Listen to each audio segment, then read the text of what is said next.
Okay, so John the flippin' idiot here. What I'm going to do is I'm going to run through this MCM dresser behind me, what to look for. Before you buy it, before you commit to it, what I look for and what fixes it's going to need. So this is just a quick rundown, and hopefully it helps you. Okay, so number one thing is this is a 9 drawer. A lot of MCM dressers, they have the legs, and I've talked about this before. If you have a one with the legs, if it's the same height as this, you're losing quite a bit of storage space by putting it up on those little feet. And so these have decent depth.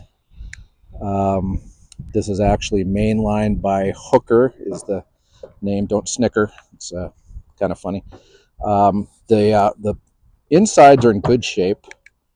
I think this one, yeah, somebody did some repair. It looks almost like spray foam, so I'm gonna have to cut that stuff out. And then they like glued the edges with spray foam. So yeah, I thought it was some other wood glue. Also, I'm gonna have to pound the nails in. You can see the damage. Those are the indicators. So I'm gonna kind of set that back in there.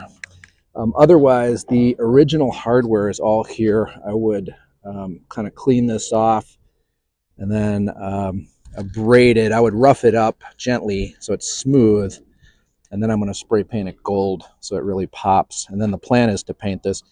If you strip this wood, you get a really nice mahogany finish. This is a mahogany top. It's not the red oak that you find sometimes. It has a thicker grain. You can see the pattern. It's a little transparent, but I'm not going to take the time to do it. It's kind of a pain to get the paint off here until you get it super like down to the natural. And then there's a lot of pitting here, so there's a lot of dings. So I mean, somebody could take the time and make it really nice, but I have some paint sprayers and I'm pretty excited to use them. So anyways, here's another indicator, this wear right here. I don't know if you can hear it. It's clearly this corner scruffing in. You can either put a tack in there to lift the drawer up, but the other thing I do a lot too is if you have a block plane, is to take a sharp plane or a sander, and then you just sand this back until it doesn't contact. There's enough going on here that I would probably just put a tack or a nylon pad in there and probably call it good. And then the last thing is that you want to check second to last thing is the condition of the rails. You want to make sure that these are solid. Again, it looks like there's nails coming loose. And yeah, clearly the nails completely fell out. And then this rail probably flopped around to the point it broke or fell out. And then if you do repair these, some have this cutout right here. So you actually have to create at the end of your rail, if you make these on a table saw or router, you do have to kind of have them extend into that pocket. This is a shorter one, but I'm hand holding this. So yeah, you can see there. See if I can get you a good look at it. Zoom in. That it fits in there and it holds, and then there's another notch here. So I would have to either use a router or a tenoning jig would be I mean, you just take a hand saw or a hand plane too, or chisel.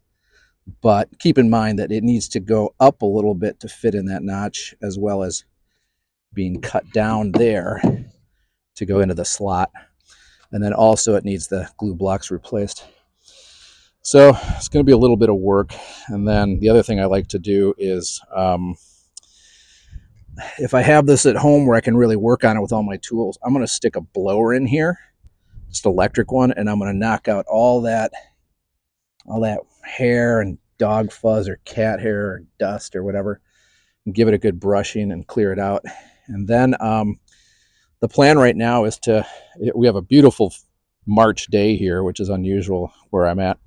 So really warm. But what I'm going to do is I'm going to scrub this thing down. I'm going to get a clean non-abrasive scrubby, maybe a lightly abrasive scrubby. I'm going to take off this paint and stuff, and then I'm just going to degrease the entire thing before I start any sanding. And then the plan is to just sand it down and paint it. Like I said, I've got some really nice spray guns, but really just this is a perfect day to clean something like this. And I've got the table saw set up over there, so I can try to make that rail in a hurry, or at least get most of it done and finish it in the shop down in the basement. But otherwise, I was pleasantly surprised that a lot of these rails are nice and solid. And like I said, the hardware makes a big deal. It's cool hardware, and the best of all, I got this dresser for free. Somebody just didn't want it, and they had it sitting on concrete behind their garage. So now it's mine to work on. So like and subscribe, and see what I do with this.